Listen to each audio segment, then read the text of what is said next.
Sungguh-sungguh Allah sangat ridho ketika seorang hamba itu makan ketika sesuap nasi dia muji Allah, ketika minum seteguk nasi dia muji Allah. Itu kalau orang diridhoni Allah itu wali betul.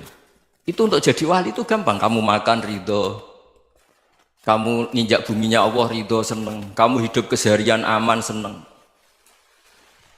Nah ini supaya sampean kita semua ngaji betapa panduan Rasulullah untuk menggapai ridho Allah itu banyak yang keseharian sekali.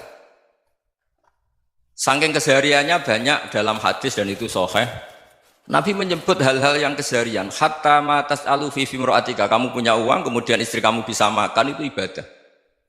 Bahkan sebagian ibadah itu dicontohkan Nabi yang akhirnya diprotes sahabat. Yaitu wa fi buti ahadikum sedekah, kamu menggauli istri kamu itu ya sedekah. Sampai sahabat bilang yang benar ya Rasulullah. Ayati ahaduna syahwatahu wa huwa lahu ajrun. Masa urusan biologis, urusan syahwat kemudian dia dapat pahala. Nabi menjawab, alaysa lawadu'aha fi haramin akana alaihi wisrun. Bagaimana kalau dia meletakkan ke yang tidak benar itu kan dosa. Nah, hal-hal seperti ini yang saya ingin teman-teman semua. Saya juga agak ingin ngaji demi Anda juga agak ingin. Itu dosa sekali ngaji kok pesanan kelompok tertentu itu enggak boleh. Islam itu untuk semua. Jadi ya cuma karena di depan saya jenengan ya seakan-akan jenengan korbannya. Itu ada ilmunya dalam usul fikih itu. Jadi orang itu harus ngaji usul fikih. Nama yang disebut, mungkin Mas Sufyan masih ingat zaman ngaji usul fikih. Nama yang disebut itu tidak jaminan sebagai prioritas perintah. Jadi misalnya gini, kebetulan yang di depan Nabi itu Abu Dzar. Nabi ya bilang, ya Abu Dzarin ini uhibbuka misalnya, atau ya Mu'ad ini uhibbuka, atau ya Abu Hurairah ini uhibbuka misalnya. Banyaklah riwayat yang Nabi nyebut ya Abu Dzarin, ya Mu'ad, ya Abu Hurairah. Kemudian misalnya Nabi meneruskan khitab, ini uhibbuka, saya mencintai kamu, fakul dubur sholatin, atau sebagian riwayat disebut fala tada'an la dubura kulli sholatin, Allahumma inni ala dzikrika wa syukrika wa husni ibadatik. Saya mencintai kamu, siapa saja. Mu'ad bisa, Abu Dzar bisa siapa? Saya mencintai kamu, mohon kalau habis sholat kamu jangan lupa wiridan Allahumma a'inni ala dzikrika wa syukrika wa husni ibadatik. Ya Allah, tolong kami permudah supaya mudah ingat engkau. Anda tidak bisa mentang-mentang, wong nama saya Parmin, nama saya Purnomo, itu yang diperintahkan Mu'ad misalnya. Jadi yang disebut satu, tapi khitab itu untuk siapa saja. Saya teruskan. Jadi saya mohon semua kita melakukan kebaikan itu kalau dalam kaidah fikih disebut al yakin la yuzalu bisyak. Banyak kebaikan yang kebenarannya itu 100%. Tidak punya efek samping ke pihak lain, ke kelompok lain, ke komunitas lain. Itu tadi misalnya Anda makan dan itu murah sekali, hanya butuh satu piring. Setiap punyaan kamu muji Allah, setiap minum kamu muji Allah. Itu redaksinya Rasulullah SAW disebut Allah sangat ridho ketika seorang hamba makan, kemudian dia memuji Allah, atau minum kemudian dia muji Allah. Logikanya gampang. Negara seperti ini yang kamu harapkan bentuknya kayak apa, mertua, ipar, komunitas, tetangga, itu nyata terjadi itu kan belum pasti. Sementara yang mesti terjadi adalah kamu butuh makan, kalau tidak mati. Butuh minum, kalau tidak mati. Butuh bumi yang nyaman ditempati, kalau tidak kita juga mati. Sebab itu Allah kalau menyebut nikmatnya itu hal-hal yang keseharian. Alladzi at'amahum min ju'. Allah itu siapa? Allah itu yang menciptakan kamu bisa makan. Tidak berlebihan. Allah itu yang menciptakan kondisi sosial itu ideal. Zaman Nabi itu ya ada orang munafik. Orang-orang pilihan Allah itu juga diuji orang sekelilingnya yang macam-macam. Semua diuji sesuai konteks zaman dan waktu. Nah, tapi ada ibadah-ibadah yang selalu disarankan Nabi. Sampai Nabi itu pernah ditanya, ayul islami khairun ya Rasulullah, Islam terbaik itu gimana? Jawaban Nabi itu unik. It'amut to'am. Islam terbaik itu ya makan-makan, yang santai-santai. Ketika Allah menyebut beberapa kebaikan, falak tahamal aqobah wa ma adrokan Allah mal aqobah. Terusannya apa? Fakku raqobah. Terusannya apa? Au it'amun fi yaumin di masghubah. Ya itu acara makan-makan itu juga Islam. Kenapa? Ya bayangkan kalau tidak ada makanan kita mati kan? Kondisi sosial tidak ideal itu Anda masih gak apa-apa. Tapi kalau Anda tidak makan, Anda tidak minum, Kamu punya istri cerewet masih bisa hidup, punya mertua cerewet masih bisa hidup. Tapi kalau tidak makan bisa mati. Berarti penting mana istri sama makan? Penting mana? Makan. Semoga istri Anda dengar, nanti kamu disuruh makan tapi pulang deh. Itu kalau dibahasakan makan masih memahami. Penting mana nasi satu piring dengan istri. Nggak ada nasi mati, nggak ada istri belum mati. Penting mana? Gak berani jawab kan?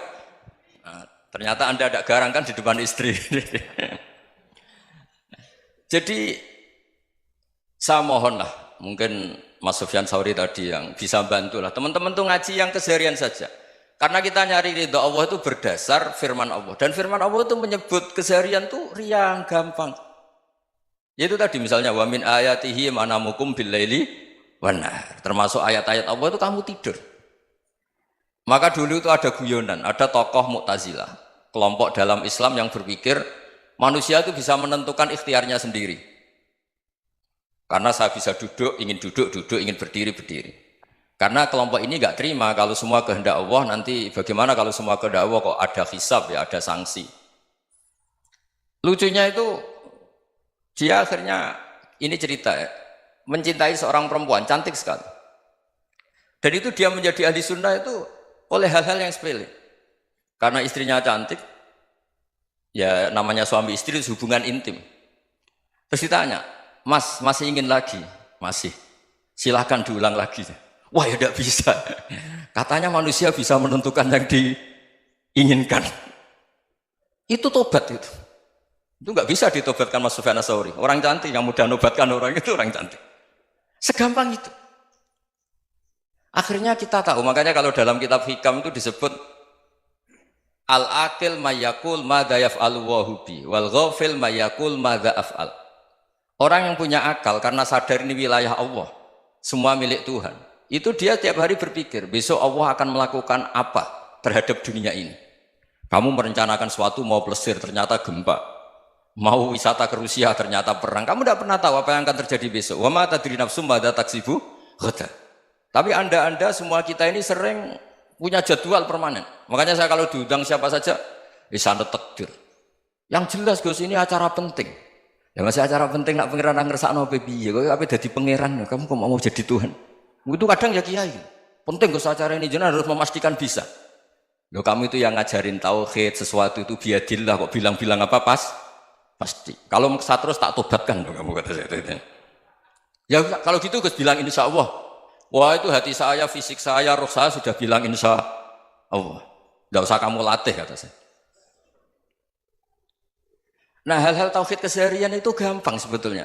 Wal ghafil yaqulu madza af'al. Tapi orang yang lupa Allah dia setiap hari bilang besok apa? Kita bisa melakukan apa? Seakan-akan dia itu aktor, dia penting, dia subjek permanen, dia.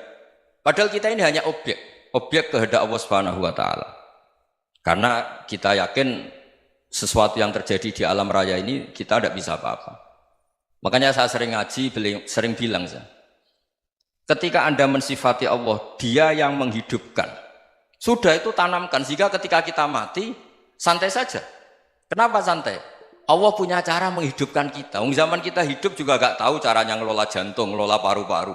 Kamu juga gak tahu ngelola oksigen yang tidak beracun, tidak mengandung polusi. Tahu-tahu hidup. Gak ingin tua ya tahu-tahu tua, gak ingin mati tahu-tahu mati. Selama ini kita hidup juga gak tahu apa-apa sebetulnya. Hanya gaya tok, punya jadwal, punya planning. Kalau kamu bisa menentukan pilihan Anda, pasti Anda istrinya cantik, 4 neriman semua, kona'ah semua. Nyatanya enggak kan? Ada 1 jelek, cerewet. Oh itu kan, nyatanya enggak bisa apa-apa Anda kan? Dan kamu bawa mati lagi. Itu kan. Istri Anda juga gitu, punya keinginan, punya suami yang ganteng, yang jabat, yang neriman, yang enggak poligami. Ya enggak kesampaian juga. Kalau kita ngitung tingkat kegagalan kita itu gagal terus. Ya kan? Nah, terus ingat Allah, madza yaf'alu wa bi. Orang yang punya akal selalu berpikir Allah itu menghendaki apa terhadap saya. Lalu sama-sama orang ngelihat orang yang serius, itu kata Anda itu pemikir berat, serius, senang punya tokoh yang merengut tuh, karena kamu anggap serius. Tapi sebagian orang anggap orang yang serius itu wong merengut, wong masam, wong muka kok ditekuk. Jadi sama Itu hati, ya muqallibal qulub tsabbit qalbi ala dini. Karena kita nggak tahu cara berpikir kita tentang orang lain, tentang sekeliling kita. Misalnya kita orang baik yang jenis ngrumat fakir miskin. Ada orang bangun masjid mewah itu janggal. Apa artinya masjid mewah kalau banyak orang kelaparan? Tapi kalau yang jenis pendidikan apa artinya masjid mewah kalau tidak bisa ngaji? Nanti yang jenis infrastruktur apa artinya ini kalau semuanya punya sudut pandang yang berbeda-beda. Dan Islam mengapresiasi semua kebaikan. Tapi katakan semua kebaikan itu adalah kehendak Allah Subhanahu wa taala. Karena apapun baik Anda itu pakai fasilitas yang diberikan oleh Allah Subhanahu wa taala. Sehingga ini yang disebut qulillah tsumadarhum fi khawdihim yal'abun.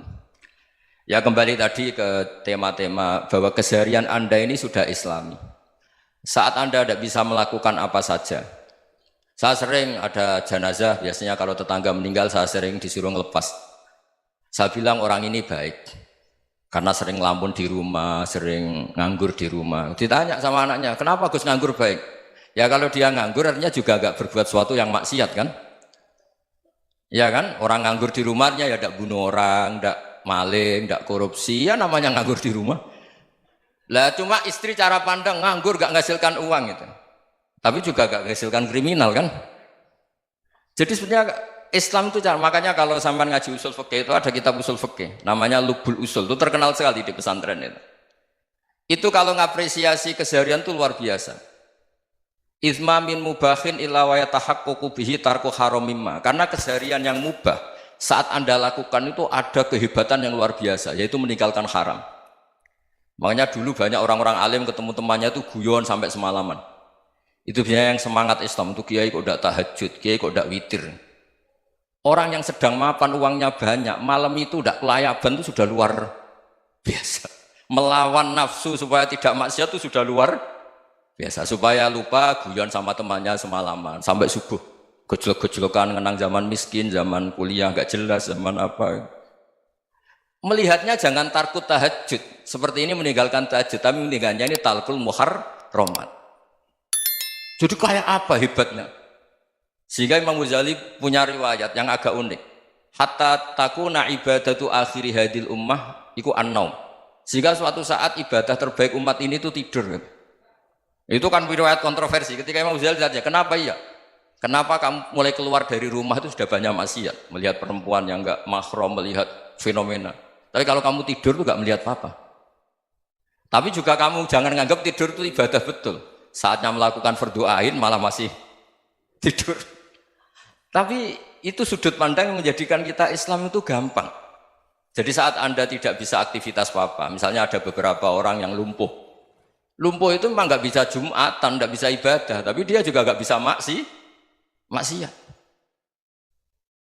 Tidur itu memang Anda saat itu tidak bisa tahajud, tidak bisa witir, tapi saat itu ada zina, ada maling, tidak gosipkan orang, tidak bully orang, tidak menanamkan kebencian, tidak hasud. Sehingga tidur menurut Allah Ta'ala wa min ayatihi manamukum billaili apa? Wan-nahar. Karena di tidur itu selain ada unsur istirahat, jaga kestamina, juga ada unsur meninggalkan beberapa keburukan. Nah saya mohon ibadah yang keseharian ini kita jaga. Supaya kita semua baca ayat itu fasih. Fasih itu tertanam di hati. Allah itu siapa? Alladzi at'amahum min ju'i wa amanahum min khauf. Dan Allah kalau cerita di Quran itu anna subabnal ma'a subba summa syaqaqnal ardon wa syaqqa fa'ambatna fiha habba wa inaba wa qadba wa zaituna wa nakhla wa hadaika hulba. Kamu tahu saya ini siapa, kata Allah.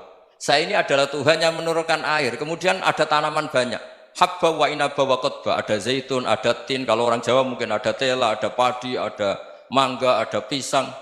Sudah. Wa inaba wa zaituna wa nakhla wa hadaika hulba. Ada perkebunan yang lebat. Tujuannya apa? Mata Allahkum, silahkan kamu pakai, kamu nikmati. Tapi karena kadang kita ini punya ide-ide besar. Tadi untuk syukur saja nunggu punya istri riman, rumah baik, tetangga baik, komunitas baik, semuanya baik baru syukur. Lama-lama nanti ada di surga, syukurnya nunggu surga paling kelas A. Itu sudah ada yang menghuni Rasulullah, kamu nggak boleh di situ. Masa untuk syukur saja? Repotnya Masya Allah. Jadi mohonlah Quran yang kalau Anda hafalkan juz sama itu kan ada ayat-ayat yang kayak tadi. Ya, fal yang dzuril insanu ila ta'ami. Coba lihat. Apa yang kamu makan ya? Dari mana?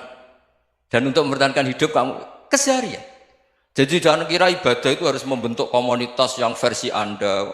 Ibadah itu harus yang hal yang mulu-mulu. Kesehariannya Anda alami. Loh ini saya tidak bikin-bikin. Saya ngaji bukan karena berdasar pesanan. Itu ayat yang saya bacakan betul ada ayatnya kan. Fal yang dzuril insanu ila tu'ami anna sababnal ma'a sabba thumma syaqqaqnal ardo syaqqa fa ambasna fiha habba wa inaba wa qadba wa zaituna wa nakhla wa hada'iqa ghulba. Terusannya apa? Mata'al lakum, silakan kamu nikmati. Mata itu silakan kamu nikmati. Ya kayak sampean dikasih hidangan ya makan. Ya sudah makan, habis makan ya minum, habis itu ngantuk ya tidur. Ya sudah normal-normal saja. Kayak apa indahnya Islam? Tapi Anda mencari Islam yang gimana lagi? Nah itu yang diajarkan guru-guru kita, diajarkan sanad kita sampai Wali Songo, sampai Rasulullah SAW. Bahwa pada akhirnya ada jihad, ada perang. Itu dulu memang perang, bukan membunuh, beda. Dulu kita dijajah Belanda ya perang, dan itu normal karena kita dijajah. Jadi ketika orang lain ingin baik sama kita, wa in ahadum minal musyrikin astajaruka ya fajirhu hatta yasma'a kalam Allah. Kalau mereka ingin baik ya kita baik. Makanya ada istilah mustakman, mu'ahad. Kalau mereka ingin damai, berdampingan dengan kemajmukan ya itu yang lebih baik. Karena memang Islam menghormati proses perdamaian. Wa in janahu lis-salmi ya fajnah lah. Kalau ingin damai ya kita harus